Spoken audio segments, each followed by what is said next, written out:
Escola dominical, feita pra mim, pra você. Espaço pra crescer e a Bíblia conhecer, sempre junto com você. Escola dominical, feita pra mim, pra você. Espaço pra crescer e a Bíblia conhecer, sempre junto com você. Graça e paz a todos que nos acompanham aqui no canal Palavra Viva e Fiel. Vamos para o estudo da nossa lição do Programa de Educação Cristã Continuada, neste trimestre com o tema Jeremias e Lamentações, nas mãos do oleiro. Nossa lição número 10 tem como assunto o estado caótico da Jerusalém de Judá. O texto áureo está em Jeremias 52:13. E queimou a casa do Senhor e a casa do rei, como também todas as casas de Jerusalém. Também entregou às chamas todos os edifícios importantes. A leitura bíblica é o capítulo 52 de Jeremias, versículos 1 a 20. A verdade prática nos fala que o pecado traz destruição, mas Deus oferece esperança ao que se arrepende. Os hinos sugeridos da harpa cristã são os de número 73 e 169. Antes de prosseguirmos, lembre de deixar o seu like, o seu curtir neste vídeo. Lembre também de compartilhar esta ministração com seus amigos, parentes, irmãos em Cristo, e assim você nos ajuda a espalhar a boa semente aos corações. Passemos então ao comentário da lição. A introdução nos fala que o capítulo 52 retrata o caos completo de Jerusalém. Um rei capturado, a cidade devastada, o templo queimado, muros destruídos e o povo levado ao exílio. A cidade de Deus virou escombros por causa do pecado. Contudo, em meio a tanta ruína, um sinal de esperança permanece pela fidelidade divina. Primeiro tópico: o caos político e a captura do rei. O capítulo 52 descreve o governo trágico de Zedequias, o último rei de Judá, cujo reinado foi marcado por rebelião contra Deus e desobediência à sua palavra, profetizada por Jeremias. Sua conduta apressou o colapso político, espiritual e moral de Jerusalém, culminando na destruição da cidade e no exílio do povo. O primeiro item: falência moral da liderança. Fez o que era mal aos olhos do Senhor, conforme tudo o que fizera Jeoaquim, que no caso era o rei anterior, seu sobrinho. Zedequias subiu ao trono com apenas 21 anos e reinou por 11 anos em Jerusalém. Embora jovem, não buscou ao Senhor, repetindo o caminho perverso de seus antecessores. Recusou-se a ouvir as advertências de Jeremias, ignorou os chamados ao arrependimento e preferiu confiar em alianças políticas com o Egito, o que agravou a situação nacional e provocou a ira de Nabucodonosor, ou seja, do Império da Babilônia. Sua rejeição deliberada à palavra de Deus contribuiu para a destruição de Jerusalém. A liderança que abandona a justiça divina conduz o povo ao colapso. Governantes e líderes que desprezam o conselho de Deus, ao invés de protegerem o povo, conduzem todos à ruína. Quando a liderança espiritual falha, a decadência moral atinge toda a nação. Abrindo parênteses, podemos dizer que isso serve para a advertência de qualquer liderança, seja política, seja religiosa. Quando a decadência moral atinge o povo, por causa dos erros da liderança, é sinal que o juízo de Deus é certo sobre aquele grupo, seja uma igreja, seja um ministério, ou seja todo um país. Segundo item: cidade sitiada e povo em miséria. No ano 4º, aos 9 do mês, prevaleceu a fome na cidade, e não havia pão para o povo da terra. A consequência direta da rebelião foi o cerco prolongado de Jerusalém por Nabucodonosor, que durou aproximadamente 1 ano e meio. Cercada e isolada, a cidade ficou sem mantimentos, levando a um cenário de fome, sofrimento e morte. A Cidade Santa, que deveria ser um lugar de adoração e justiça, tornou-se um campo de lamento e destruição, exatamente como Jeremias havia anunciado. A fome não foi apenas um desastre natural, mas um juízo divino sobre um povo rebelde e impenitente. A tragédia espiritual de se afastar de Deus resultou em tragédia social e econômica. Isso nos ensina que o pecado pessoal e coletivo gera consequências dolorosas. Quando o Senhor é rejeitado, não há segurança nem paz. Terceiro item: Zedequias é capturado e punido. E cegaram os olhos de Zedequias e o levaram preso para a Babilônia, e o puseram na prisão até o dia em que morreu. Sim, Zedequias, o último rei de Judá, tem um trágico e triste fim, merecido pelos seus pecados. Morreu na cadeia, morreu na prisão, cego de ambos seus olhos, e com a certeza de que nunca mais ele voltaria a ver a sua terra, de que sua descendência tinha terminado. Afinal, os seus únicos filhos foram mortos diante dos seus olhos quando foi capturado. Após a invasão, Zedequias, tentou fugir de Jerusalém, mas foi capturado na planície de Jericó. Levado à presença de Nabucodonosor, viu seus filhos serem mortos diante de seus olhos e logo depois teve os olhos arrancados. Essa punição cruel foi símbolo do fim de sua linhagem real e da humilhação pública de Judá. A queda de Ezequias confirma o fiel cumprimento da palavra de Deus, anunciada repetidas vezes por Jeremias. O juízo do Senhor é inevitável para os que persistem em desobedecê-lo. Contudo, mesmo diante do juízo, a misericórdia divina não se apaga. Jeremias já havia profetizado sobre o renovo justo, apontando para o Messias, o verdadeiro rei da linhagem de Davi, que traria restauração e salvação ao povo. Assim, mesmo quando o trono visível de Davi foi derrubado, a promessa de Deus permaneceu viva. O caos político de Jerusalém e a queda de Zedequias revelam a inevitabilidade do juízo de Deus diante da rebelião contínua. A cidade, que deveria ser luz para as nações, mergulhou nas trevas da fome, violência e destruição. A liderança falhou, o povo sofreu e o resultado foi a destruição total. Segundo tópico: a destruição de Jerusalém. O juízo de Deus atingiu o auge com a destruição total do templo, dos muros e da cidade. O centro da vida espiritual e política de Judá foi reduzido a escombros, revelando o peso do pecado e da recusa em obedecer ao Senhor. Primeiro item: a triste destruição do templo.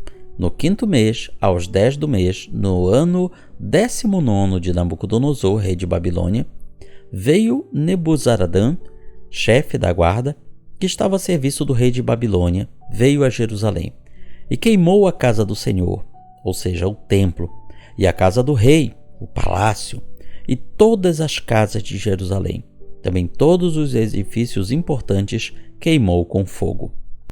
O templo do Senhor, construído por Salomão, aquele lindo e grande templo, que representava a presença de Deus entre o povo, foi completamente destruído.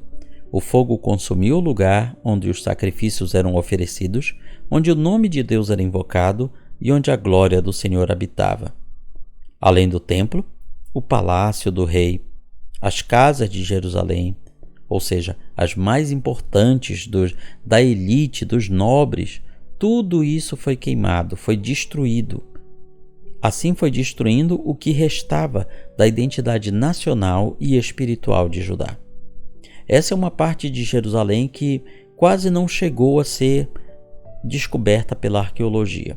Dado a passagem do tempo e as demais destruições que houve, inclusive no ano 70 pelos romanos, é uma Jerusalém que nós não temos quase acesso. O juízo de Deus foi total, atingindo o centro da adoração e da estrutura da cidade.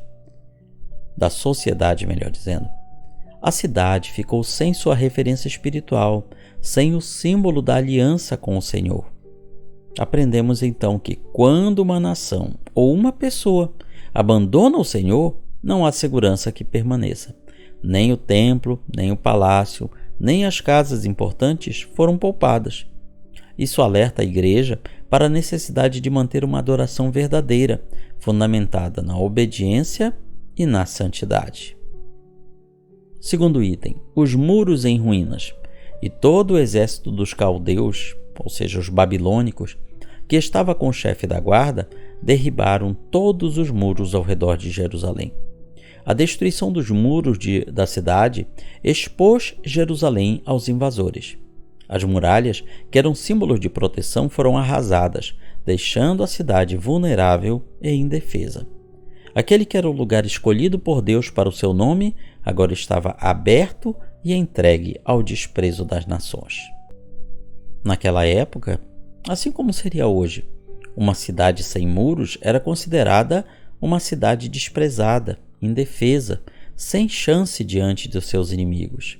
Portanto, a destruição dos muros pelos babilônicos era algo que representava a queda de Jerusalém em todos os níveis. A força militar de Judá foi desfeita, e o povo, já sem rei e sem templo, ficou também sem segurança. A cidade de Davi, a cidade santa, foi reduzida a um monte de escombros, um cenário que refletiu o estado espiritual e moral do povo.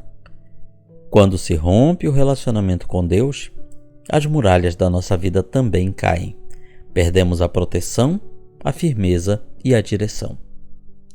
Terceiro item, o saque dos utensílios sagrados. Quebraram também os caldeus as colunas de bronze que estavam na casa do Senhor, como também os suportes e o mar de bronze que estavam na casa do Senhor, e levaram todo o bronze para a Babilônia. Esse texto se refere aos utensílios que estavam no templo construído por Salomão. Aqui nesta figura, nós vemos uma representação de como era este templo. Então, ao contrário do que possa parecer com os templos atuais, o interior do templo não ficava o povo não entrava aqui. Esta parte era a área do santo, o lugar santo, e mais aqui atrás o lugar santo dos santos, onde ficava a Arca da Aliança. Fora do templo haviam duas colunas, como estas aparece desenhado aqui uma e aqui o lugar da outra. É a essas colunas que o texto que lemos está se referindo. Eram duas colunas feitas de bronze, metal valioso na época. Elas foram então totalmente derrubadas, despedaçadas e levadas como troféu, como tesouro para a Babilônia. Quando está falando do mar de bronze e seus suportes, se refere a este utensílio aqui, que era um gigantesco reservatório de água. Veja aqui como ele era grande em relação ao tamanho de uma pessoa. E esse reservatório de água era sustentado por 12 bois, 12 touros de bronze, 3 de cada lado dos 4 pontos cardeais. Então, todo este material foi cortado, foi despedaçado e levado para a Babilônia, juntamente, claro, com os outros utensílios que apareciam aqui no templo, o seu revestimento de ouro, seus utensílios e bacias e vasos que eram utilizados nos serviços do templo, todos de ouro ou de belos metais preciosos. Tudo isso foi levado para a Babilônia. E o templo em si foi totalmente arrasado até seus alicerces. Com certeza, os caldeus fizeram isso na busca por tesouros, por metais valiosos, por utensílios. Tudo isso deixou de existir naquela época. Portanto, veja que a destruição deste símbolo nacional foi resultado de quê? Do castigo de Deus sobre o povo por sua idolatria. Além da destruição, o templo foi saqueado. Todos os objetos usados para o culto ao Senhor, vasos, colunas, altares, demais utensílios sagrados, foram levados como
Terceiro tópico: colapso social e esperança. Com a queda de Judá, com a queda de Jerusalém, Judá perdeu suas lideranças. O povo foi levado ao exílio e a terra ficou devastada. Quando falamos de lideranças, estamos falando principalmente da linhagem real de Davi. Essa linhagem foi levada como presa de guerra, foi levado para a Babilônia. Zedequias talvez fosse o último representante daquela linhagem. Uma boa parte dela já havia sido levada com a deportação anterior por Jeoaquim e vários outros membros da elite real. Portanto, quem ficou para governar o povo? A terra ficou devastada. Contudo, mesmo em meio ao caos, Deus deu um sinal de esperança, mostrando que não se esqueceu de sua aliança. Primeiro item: a morte dos líderes. Tomou também o chefe dos sacerdotes e Sofonias, o segundo sacerdote, e os 3 guardas da porta. O que eram essas pessoas?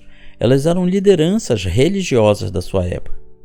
Portanto, o rei de Babilônia levou como cativos tanto a liderança política quanto a liderança religiosa.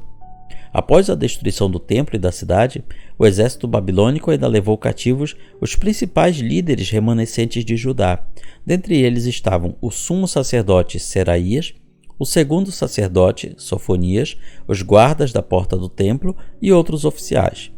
Essas figuras representavam a liderança espiritual, civil e militar da nação. A captura e execução em Ribla significavam o fim definitivo da estrutura de governo e do serviço religioso de Judá. O sumo sacerdote era responsável por interceder pelo povo diante de Deus. Lembrando que o sumo sacerdote ele vinha da linhagem de Arão, irmão de Moisés. Dentre todas as famílias da tribo de Levi, somente os da família de Arão é que podiam ser sumos sacerdotes. Ao ser morto, a conexão formal do povo com o Senhor foi interrompida. A ausência de sacerdotes e líderes indicava um povo sem orientação espiritual. Portanto, o que o rei de Babilônia fez ao tomar essas lideranças civis, religiosas e políticas e militares, claro, da sua época, e executar todos na cidade de Ribla, foi dizer ao povo: não esperem líderes. Quem manda agora aqui em vocês diretamente é o rei de Babilônia. Vocês não devem ter ideias de rebelião mais, porque os líderes de vocês foram todos executados. A ausência de sacerdotes e líderes indicava um povo sem orientação espiritual. A destruição das lideranças é um alerta para a igreja hoje. Quando líderes se afastam de Deus, toda a comunidade sofre as consequências. Por isso, há necessidade de líderes íntegros e guiados pela palavra. Segundo item: o exílio e a terra devastada. No ano 23º de Nabucodonosor, Nebuzaradã, o chefe da guarda, levou cativos dentre os judeus 745 pessoas. Ao todo, são 4.600 pessoas. O texto apresenta um resumo doloroso dos números do exílio. Mais de 4.000 pessoas foram levadas cativas em 3 levas, mencionadas por Jeremias, além dos muitos outros já deportados anteriormente. Esses números revelam o esvaziamento total de Jerusalém. A terra de Judá, antes fértil e cheia de vida, tornou-se um campo de ruínas e abandono. As ruas, que antes vibravam com o som de festas e celebrações no templo, agora estavam silenciosas, cobertas de cinzas. A perda da terra prometida representava o rompimento visível da aliança, consequência do pecado e da idolatria do povo. A promessa de Deus a Abraão parecia, aos olhos humanos, ter sido anulada.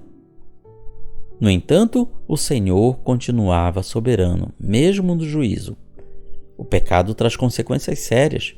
A desobediência contínua a Deus pode levar ao colapso de famílias, igrejas e nações. Terceiro item: um fio de esperança. Sucedeu, pois, no 37º ano do exílio de Joaquim, rei de Judá, no 12º mês, aos 25 do mês, aconteceu que Evil-Merodach, rei de Babilônia, no primeiro ano de seu reinado, libertou a Joaquim, rei de Judá, da prisão. Portanto, apesar de toda a destruição, o capítulo termina com um gesto inesperado de misericórdia. O rei Evil-Merodach, que foi o rei que ficou depois de Nabucodonosor, libertou Joaquim, o antigo rei de Judá, que estava preso há 37 anos. Joaquim não só foi solto, como recebeu um lugar de honra e um sustento contínuo. Esse gesto, embora político, carrega um significado teológico profundo. Joaquim era descendente de Davi. Sua libertação indica que a aliança davídica não foi totalmente anulada. Ainda havia esperança de que no futuro Deus restauraria o trono de Davi como prometido. Mesmo em meio ao castigo, Deus mantinha um fio de esperança e a possibilidade de um novo começo. Esse cenário trágico nos chama a refletir sobre o que acontece com uma nação, uma família ou uma igreja quando deixam de ouvir a voz de Deus. O juízo sobre Jerusalém nos faz um alerta contra a soberba e a dureza de coração. Também nos prepara para o clamor que se ouvirá e que estudaremos no livro de Lamentações, no qual o profeta expõe seu choro e sua súplica pela misericórdia do Senhor. Concluímos com nossa aplicação pessoal que afastar-se de Deus tem consequências graves. Deus sempre oferece graça e recomeço aos que se arrependem. Não endureça o coração. Volte-se hoje mesmo para o Senhor e ouça sua voz. Com isso, finalizamos o nosso estudo número 10, o estado caótico de Jerusalém e de Judá, aqui na nossa revista do Programa de Educação Cristã Continuada. E na sua escola bíblica dominical, na sua igreja local, você vai aprender muito mais. Comente, curta, compartilhe este vídeo, nos ajude a espalhar a boa semente aos corações. Que Deus nos abençoe.